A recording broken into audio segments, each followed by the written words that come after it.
Welcome back to Lawrence Tech. I'm Jim Kearns, and today we're going to talk about a simple closed-loop control of a spring mass damper system here that you see in this animation.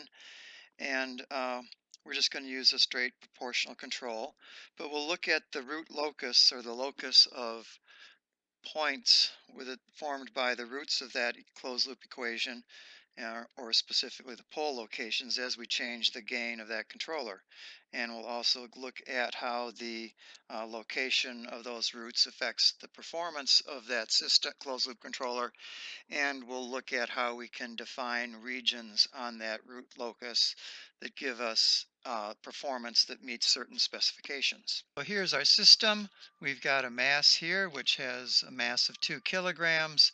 We have a spring here which is spring constant of 1 Newton per meter, and we have a damper which has a spring constant or a damping coefficient of 5 newtons per meter per second.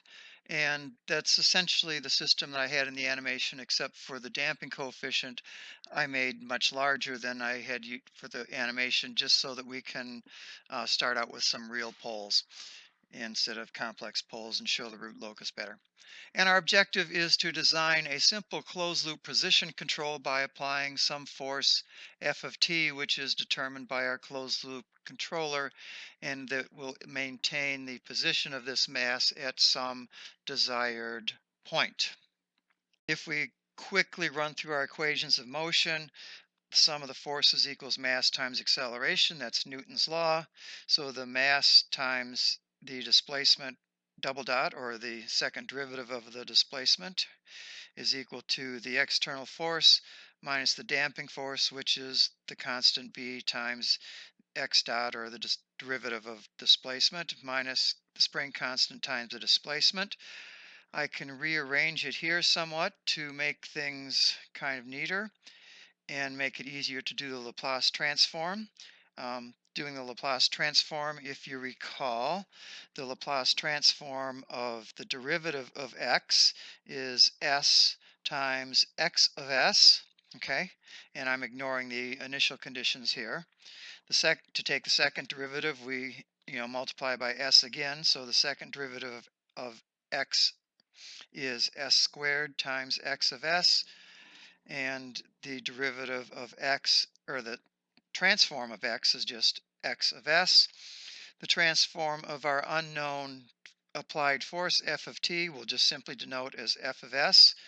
And then I can rearrange that to give us our transfer function, our plant transfer function, GP of s, which is our output displacement as a function of in proportion to the input force, and it's this equation right here. Shouldn't be any big surprises there. If I made a leap of algebra and you didn't see how that happened, stop the video, get a pencil and paper out, and do it yourself. Make sure that you understand what I'm doing, and for that matter, it gives you a good chance to catch my mistakes as I make them. So if I plug in my values, the mass was equal to 2, the spring constant was equal to 1, and our damping was equal to 5. If I plugged those into that previous equation, there's the numeric equation. From our final value theorem, we see as s goes to 0, we're left with 0.5 over 0.5. So we would expect the unit step response of the system to stabilize at 1, which it looks like it does right there.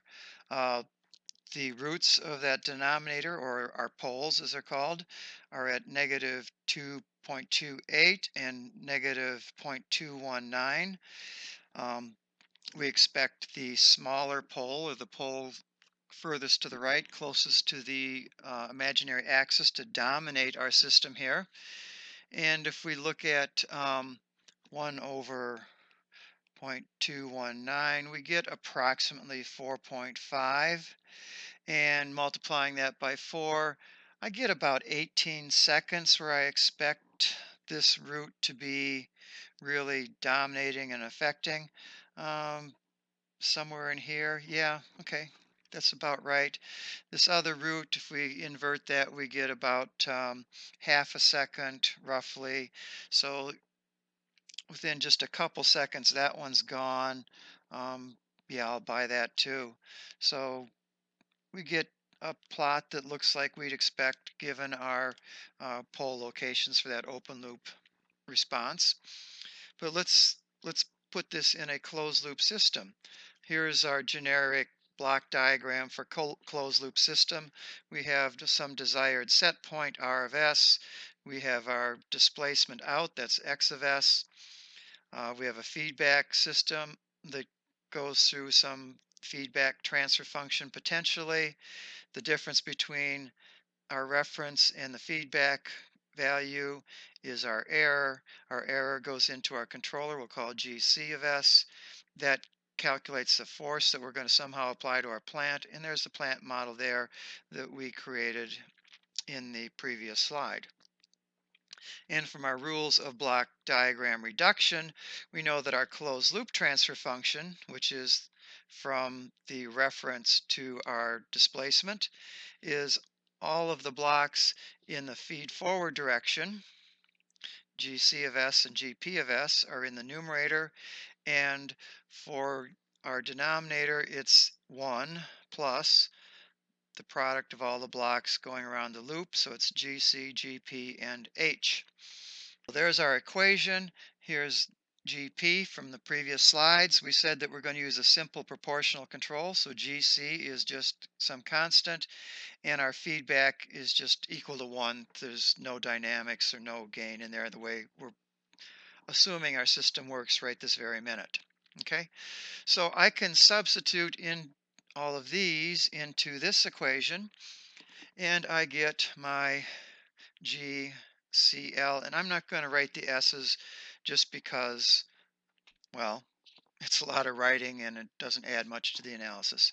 So if I substitute in here, I've got my KP, it is the GC. My GP is 1 over M all over squared plus B over M S plus K over M. That's that.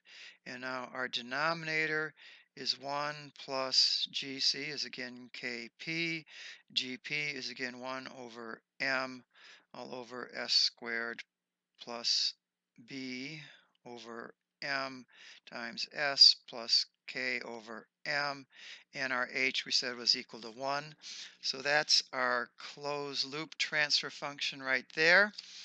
I can multiply through by this denominator in the denominator, and I end up with equal to my numerator be Kp over M, and my denominator is S squared plus B over M S plus K over M plus Kp over M.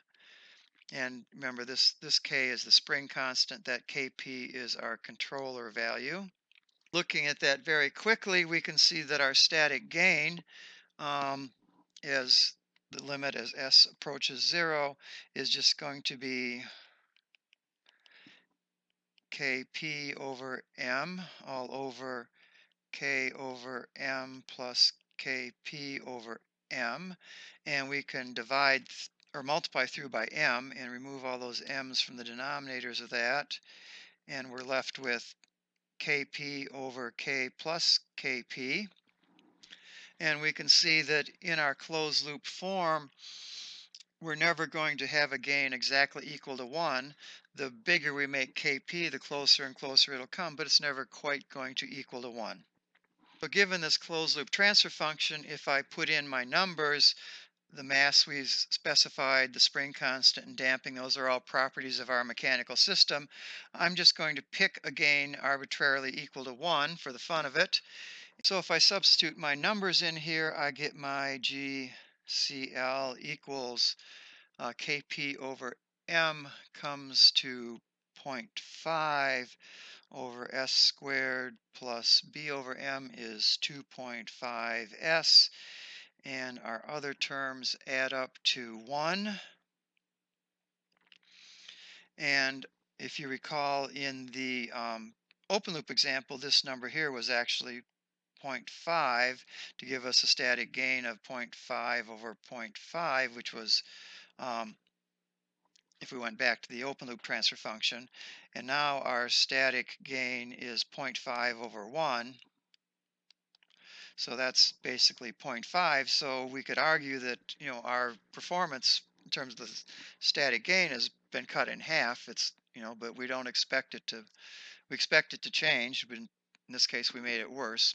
And indeed, if I just compare my open and closed loop step responses, you can see that the static gain on the open loop was 1. On the closed loop with a gain of 1, it's equal to 0.5.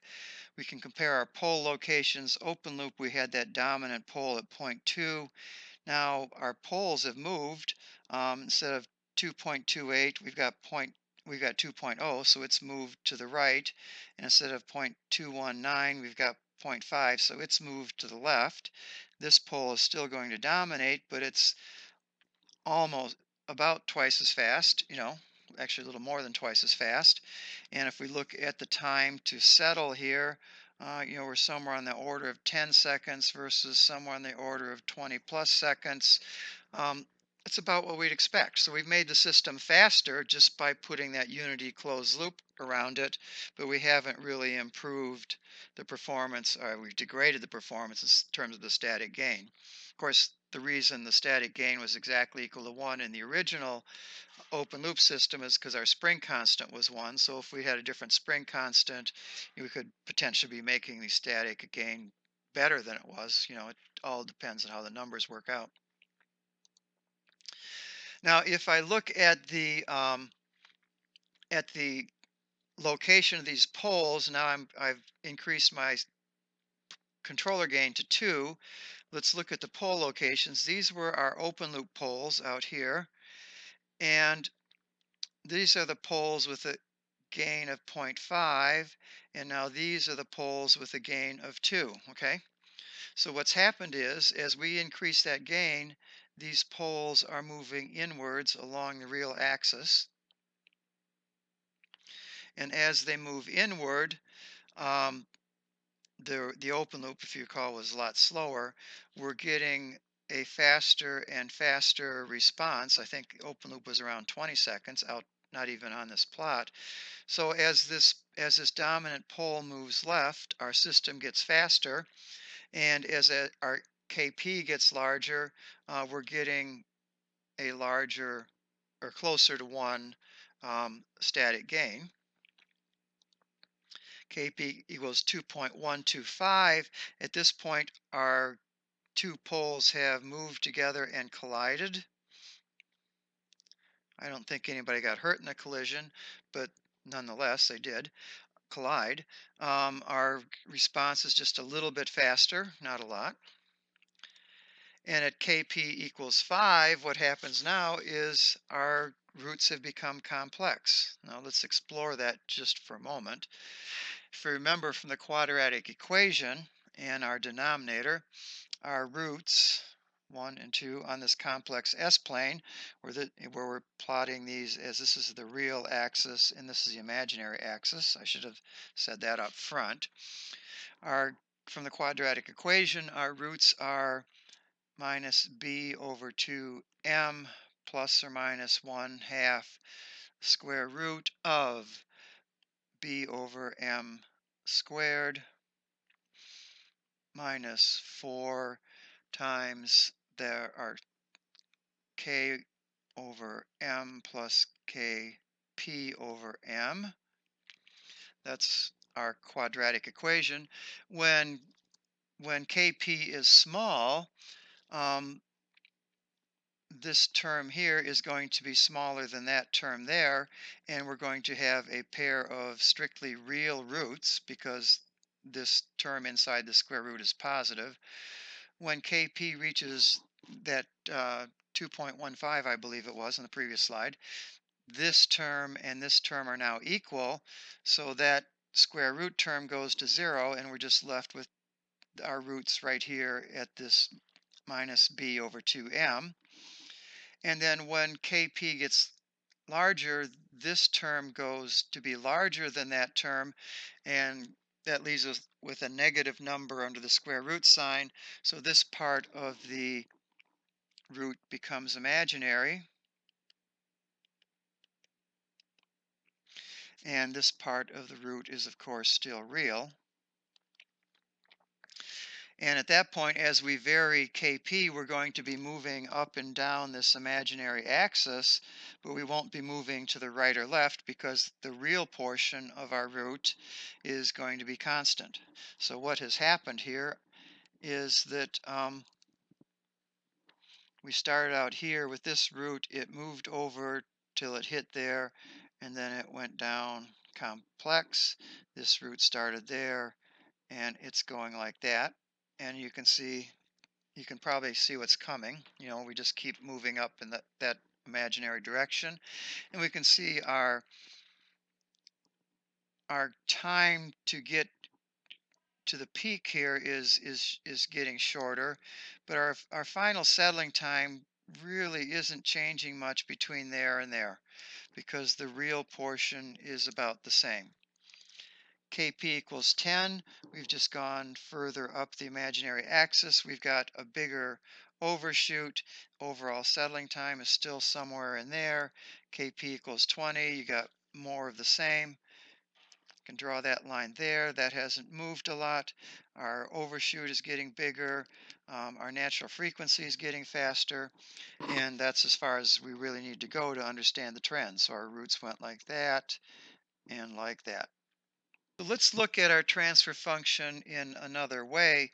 And I've got the numbers here for a Kp of 10.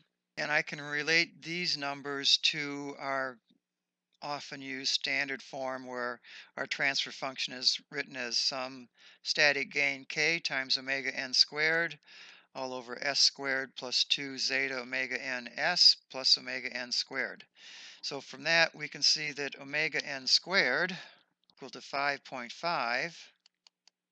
So omega n equals 2.34, and 2 zeta omega n equals 2.5. So zeta equals my 2.5 divided by 2 times omega n, which is 2.34, and that is equal to 0.533. So I can look at my natural frequency, which is omega n, and zeta, which is our damping coefficient. You can see that our omega n squared comes from, if we went back to our previous equations, the spring constant k over m plus our kp constant for our controller over m. So as we change kp, we directly change omega n squared, and as we change omega n squared, we change zeta because we'll be changing that number right there.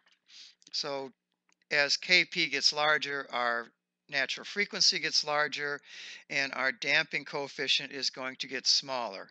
And that's the same thing we saw back here on these slides. As we changed Kp, our damping coefficient was getting smaller. We're getting more and more overshoot, and our natural frequency is getting bigger too. It's not. So we can see there's some correlation between the location of these roots and the performance of the system. And I'm going to pick on this root right here in particular. We have it expressed right now as a real part and an imaginary part in Cartesian notation, but we can also look at it in a polar notation where it has some magnitude m and an angle theta from our axis, and we can figure out what those magnitudes and angles mean. Okay, so here's our equation for finding the roots from the standard transfer function, just using the quadratic equation. And if I take this portion here and I factor out a -1 times omega n squared, I'm left with this equation right here. Okay, so let's figure out what the magnitude and the angle are. So our real part is equal to zeta omega n, and our imaginary part here is omega n square root of 1 minus zeta squared. So our magnitude m equals the square root of the real part, zeta omega n squared, plus the imaginary part, omega n square root of 1 minus zeta squared, quantity squared. And I can rearrange or multiply that out, and I get the square root of zeta squared omega n squared plus omega n squared minus zeta squared omega n squared. Okay, and this cancels this, and I'm left with the square root of omega n squared, so my magnitude is just simply equal to omega n. So I can erase that and make that omega n. And for my angle, if I look at this angle here, I have an adjacent side equals zeta omega n and a hypotenuse equal omega n. So I know that the cosine of theta is equal to zeta omega n over omega n, and that's just equal to zeta. So at any given angle, I have a given zeta. So this means that any line passing through that origin and going out here is a line of constant zeta, and the length of that line to get to any particular pole gives us our natural frequency omega n.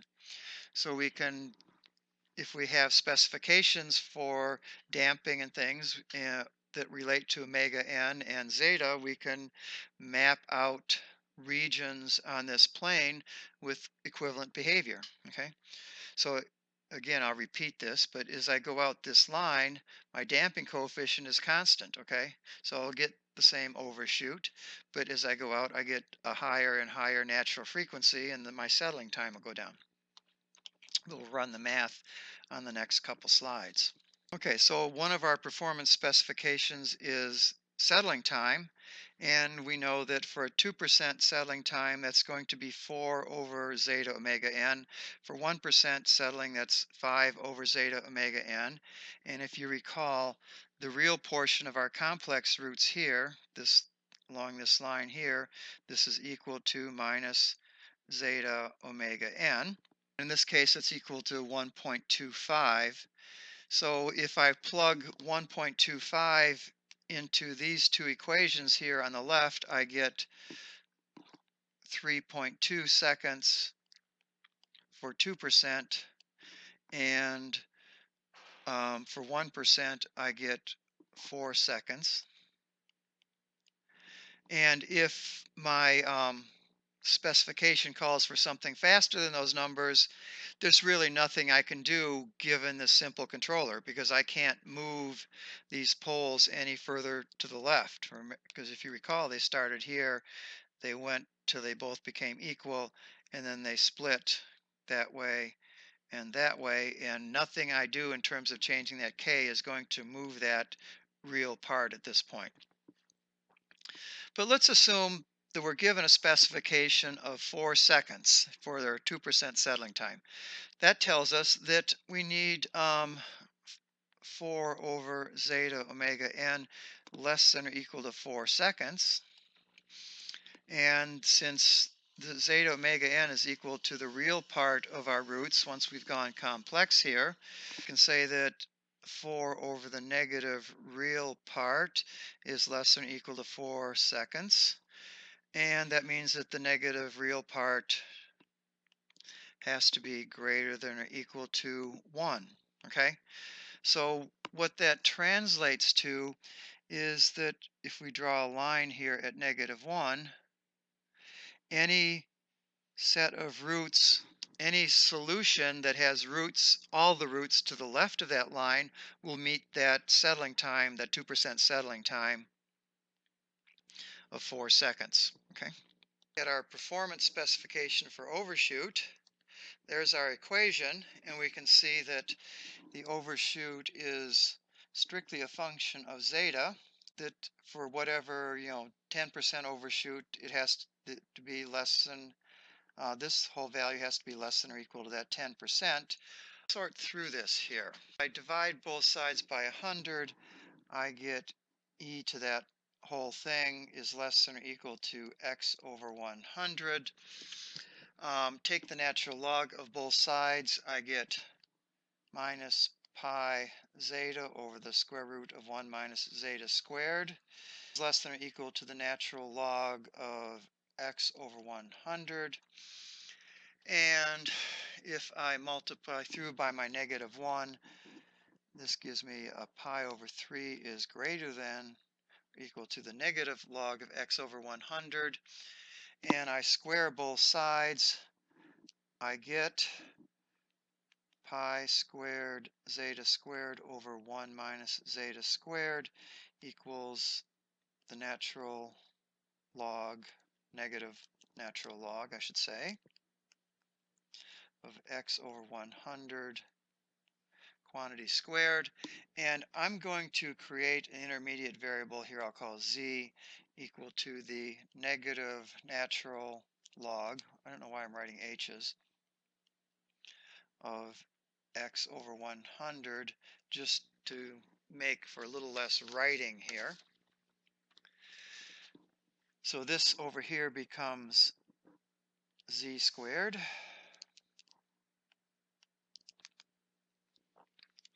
and multiplying through by 1 minus zeta squared, I get z squared minus z squared zeta squared, and that looks more like a zeta than a z. Not that my zetas are the best things in the world. And I erased too much. Zeta squared. We write that as zeta squared equals z squared over z squared plus pi squared, and I'm not being very consistent with my z's, am I? Okay. Yet another fault you can complain about. Okay. If I take the square root of both sides, I end up with z on this side and the square root of that whole thing on that side, and that is equal to the square root of the negative natural log of x over 100 squared divided by pi squared minus natural log of x over 100 squared. And it's kind of ugly, but given any particular value of x, I can plug it in and chug it out. So if my specification was 0.1 or 10%, I know that the natural log of 0.1 squared, or I'll say the negative natural log of 0.1 squared, that comes out to 5.30. I can substitute that into two places, and I end up finally with zeta equals to 0.5911. Way too many decimal places. Great. And we also know that a line of zeta from the previous slide is equal to a constant angle, and that our theta, the angle here, theta, from our origin to wherever this line goes, oops, that's not to the origin, sorry, that's to there, theta is equal to the inverse cosine of zeta. In this case, it comes out to be 53.8 degrees. So I need my zeta to be, I have a bunch of equal signs here, and those really should have been greater than or equal to. It's a greater than or equal to, and that's a greater than or equal to. My apologies. So that means that for zeta greater than or equal to 0.59, my angle has to be less than that 53.8 degrees. So I have to be somewhere in here and somewhere in there if that angle were in fact 53.8 degrees. And from the previous slide, we know we have to be to the left of that and left of that. So that gives us a region here where we need to place all of our poles, okay? And if the poles are in that region, we meet the specifications for overshoot and settling time. And outside that region, obviously we don't. So if I had drawn the lines correctly, we could say that this pole and this pair of poles is inside, this pair of poles is outside. Obviously these poles here are outside our region, and but all of these poles here, this pole and those, so the poles that are inside, I got them all circled now, right? So the poles that are inside is this set where the two came together, or close to that, and all the poles along that locus there. Any values of our gain that gives us poles in that area would be acceptable in terms of the overshoot and settling time. And if I click, I get the actual accurately drawn lines, which are at 53.8. So my lines weren't too far off considering. So that gives us a better picture of our acceptable region. And finally, I'd just like to finish up here with a few little comments about Matlab, because that tends to be the weapon of choice when you're playing these kinds of games, certainly the one I used. What I did to create all of those plots that we saw is I created a value for Kp, in this case 1. I created my mass equal to 2, my spring constant equal to 1, damping ratio equal to 5, and I used the transfer function to command, where the numerator is 1 over m, the denominator is 1s plus b over m, or excuse me, that's 1s squared plus b over ms plus k over m, and that gives me the transfer function 1 over m all over s squared plus b over m plus k over m for my open loop transfer function, with the appropriate numeric values substituted in there. And then for my closed loop transfer function, I use the feedback command, and I use my plant transfer function multiplied by my controller transfer function, which is just a constant, and I used a 1 here for my feedback transfer function, and that gave me, essentially gives me the results of the block diagram reduction of Kp, and this is Gp minus plus. Okay, so that just does that closed loop transfer function transformation for us, and we can do a step command to get the step response. If I wanted the numeric values, I could have said that y t equals step of our closed loop transfer function. I can find the poles of that transfer function using the command pole, and it's also command 0 in our GCL, but we didn't have any zeros in this transfer function, so I didn't use that. And PZMap gives us a pole zero map. That's not the command I use to plot them in this particular case, but that's the simple and easy way to do it.